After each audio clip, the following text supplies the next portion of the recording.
नमस्कार दोस्तों, आप सभी का स्वागत है। आज हम सीडीपी के कुछ इम्पोर्टेंट क्वेश्चन करेंगे।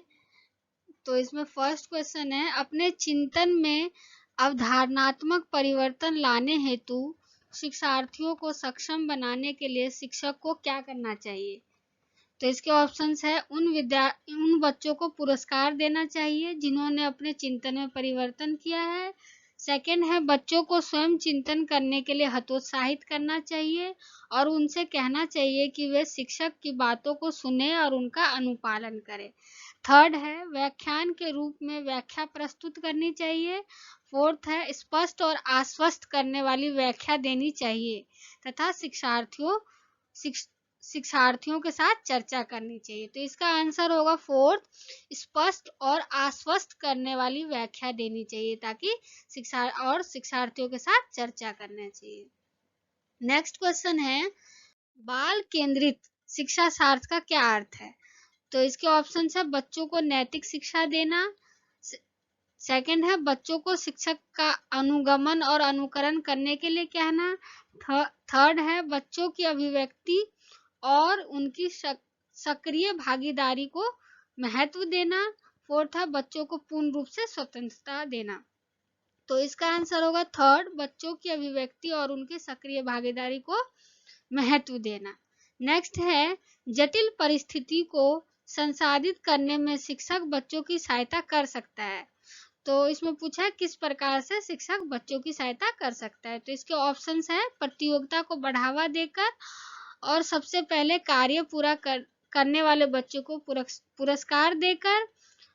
नेक्स्ट है, कोई भी सहायता देकर जिससे बच्चे अपने आप निर्वाह करना सीखे। थर्ड है, उस पर एक भाषण देकर। फोर्थ है, कार्य को छोटे हिस्सों में बांटने के बाद निर्देश लिखकर। तो इसका आंसर होगा फोर्थ, कार्य को छोटे हिस्सों में बांटने के बाद निर्देश लिखकर। नेक्स्ट क्वेश्चन है, शिक्षार्थियों से यह अपेक्षा करना कि वे ज्ञान को उसी रूप में पुनः प्रस्तुत कर देंगे जिस रूप में उन्होंने उसे ग्रहण किया है। तो इसका ऑप्शन से अच्छा है क्योंकि यह शिक्षक के लिए आकलन में सरल है। सेकंड है, एक प्रभावी आकलन युक्ति है। थर्ड है, समस्यात्मक है क्योंकि व्यक्ति अनुभवों की व्याख्या करते हैं और ज्ञान को ज्यों का त्यों पुनः उत्पादित नहीं करते हैं। फोर्थ है, अच्छा है क्योंकि जो भी हमारे मन में है हम उसे रिकॉर्ड करने लगते हैं। तो इसका आंसर है थर्ड, यह समस्यात्मक है क्योंकि व्यक्ति अनुभवों की व्याख्या करते हैं और ज्ञान को ज्यों का त्यों पुनः उत्पादित नहीं करते हैं। नेक्स्ट क्वेश्चन है, एक बच्चा जो आंशिक रूप से देख सकता है। तो इसके ऑप्शन है, बिना किसी विशेष प्रावधान के उसे नियमित विद्यालय में डालना चाहिए। सेकंड है, उसे शिक्षा नहीं देनी चाहिए क्योंकि वह उसके किसी काम नहीं आएगी। थर्ड है, उसे अलग संस्थान में डालने की आवश्यकता है। फोर्थ, विशेष प्रावधान करते हुए उसे नियमित विद्यालय में रखना चाहिए। तो इसका आंसर होगा फोर्थ, विशेष प्रावधान करते हुए उसे नियमित विद्यालय भेजना चाहिए। नेक्स्ट क्वेश्चन है, वंचित वर्ग की पृष्ठभूमि के बच्चों को शिक्षा प्रदान करने के लिए शिक्षक को क्या करना चाहिए? उन्हें बहुत सा लिखित कार्य दे। सेकंड है, उन्हें उनके विषय में अधिक जानकारी जुटाने का प्रयास करें और उन्हें कक्षा में होने वाले चर्चा में शामिल करें। थर्ड, उन्हें कक्षा से अलग बैठाएं। फोर्थ, उन पर ध्यान ना दे क्योंकि वे दूसरे शिक्षार्थियों के साथ अंतःक्रिया नहीं कर सकते। तो इसका आंसर होगा, उनके विषय में अधिक जानकारी जुटाने का प्रयास करें और उन्हें कक्षा में होने वाले चर्चा में शामिल करें। नेक्स्ट क्वेश्चन है, एक बच्चा जो आंशिक रूप से देख सकता है तो उसे क्या करना चाहिए? इसका आंसर होगा फोर्थ, विशेष प्रावधान करते हुए नियमित विद्यालय में भेजना चाहिए। निम्नलिखित में से कौन सा एक कथन समावेशन का सबसे अच्छा वर्णन करता है? तो इसके ऑप्शन है, यह एक विश्वास है कि बच्चों को अपनी योग्यताओं के अनुसार अलग किया जाना चाहिए। सेकंड है, यह एक विश्वास है कि बच्चे कुछ भी सीख नहीं सकते हैं। थर्ड है, यह एक दर्शन है कि सभी बच्चों को नियमित विद्यालय प्रणाली में समान शिक्षा प्राप्त करने का अधिकार है।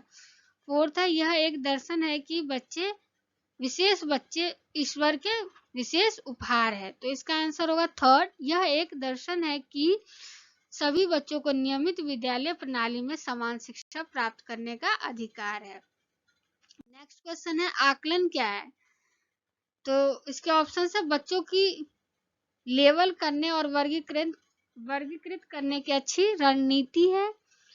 सेकंड है, बच्चों में प्रतियोगात्मक भावना का सक्रिय रूप से बढ़ावा देना है।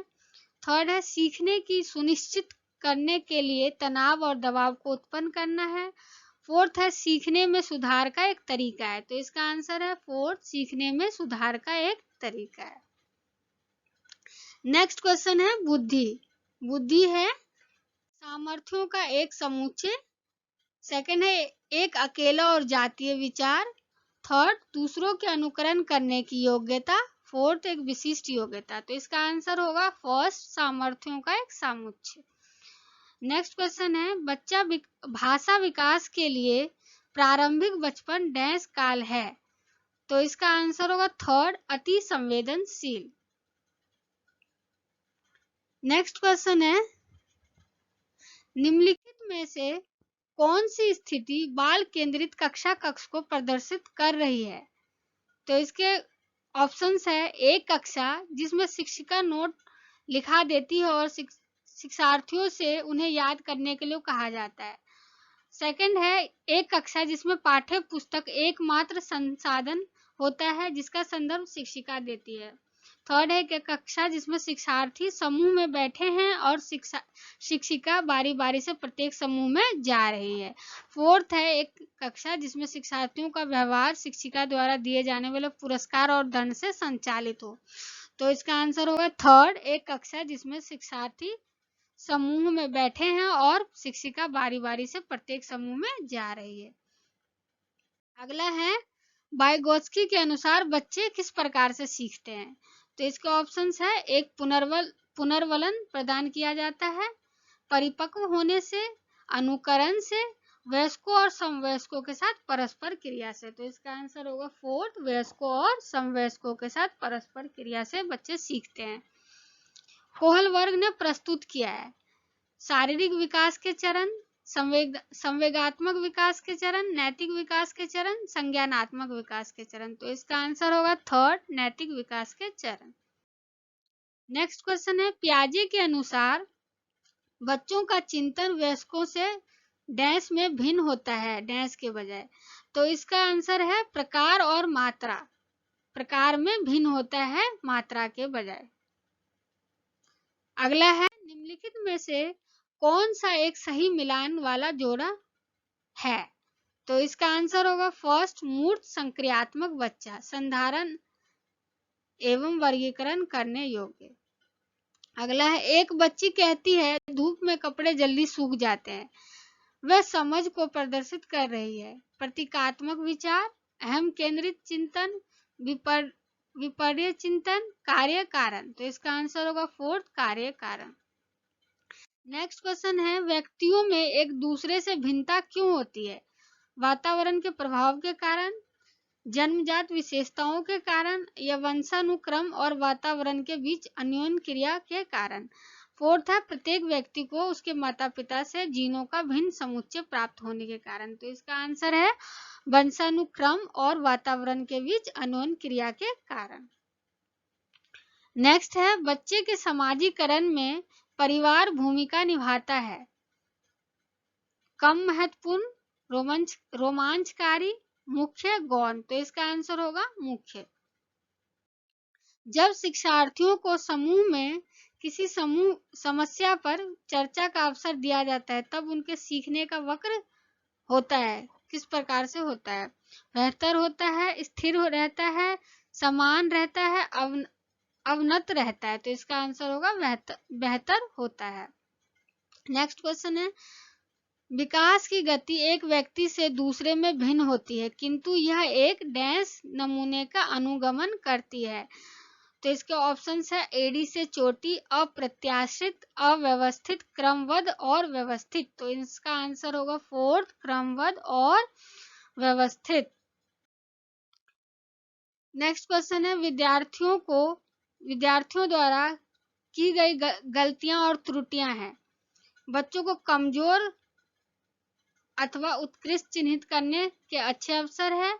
सेकंड है शिक्षक और शिक्षार्थियों की सफलता के सूचक है। थर्ड है उनके चिंतन को समझने के अवसर के रूप में देखी जानी चाहिए। फोर्थ है कठोरता से निपटाई जानी चाहिए। तो इसका आंसर होगा थर्ड, उनके चिंतन को समझने के अवसर के रूप में देखी जानी चाहिए। लास्ट क्वेश्चन है बच्चे जब सर्वाधिक सृजनशील होते हैं जब वे किसी गतिविधि में भाग लेते हैं। तो इसका आंसर है अपनी रुचि से। नेक्स्ट है भारत में अधिकांश कक्षाएं बहुभाषी होती है, इसे शिक्षक द्वारा के रूप में देखा जाना चाहिए। इसके ऑप्शन है परेशानी, समस्या, संसाधन, बाधा। तो इसका आंसर होगा संसाधन। Thank you for watching. Please